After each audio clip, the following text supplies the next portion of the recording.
O Concello de Vilagarcía está comprometido para cumprir cos obxectivos da Axenda da ONU 2030 de Desenvolvemento Sostible. Para elo, o Goberno local, coa colaboración da Xunta de Galicia e o Fondo Galego de Cooperación, reuníronse con representantes do municipio portugués de Matosiños. A reunión serviu aos vilagarciáns para coñecer o modelo que desenvolven na Cámara da Vila Portuguesa. Precisamente foi aprender deste modelo que están implantando na Cámara de Matosiños.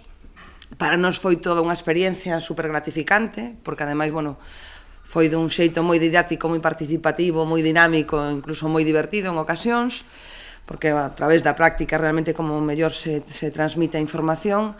Isto pon inicio ao obxectivo, neste caso do Concello de Vilagarcía, que implantar tamén implantar a Axenda 2030. En total son 17 os obxectivos da Axenda da ONU 2030 e están divididos en 5 pilares fundamentais: persoas, prioridades, paz, alianzas e planeta.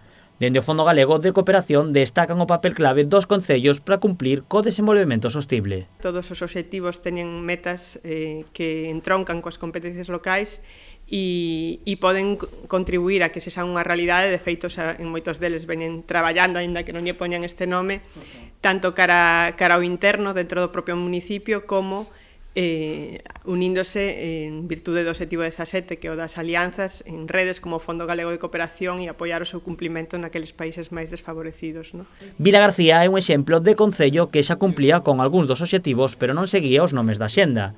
Dende o municipio portugués agradeceron tanto a hospitalidade como o compromiso da Vila do Salnés. Pela grande generosidade e pela vontade e pela coragem de estar estes 2 dias a trabalhar connosco, porque reconhece a visão, a importância e os desafios que o desenvolvimento sustentável tem aquí para o Concello. A reunión serviu para que as dúas vilas irmandadas recuperasen as súas relacións.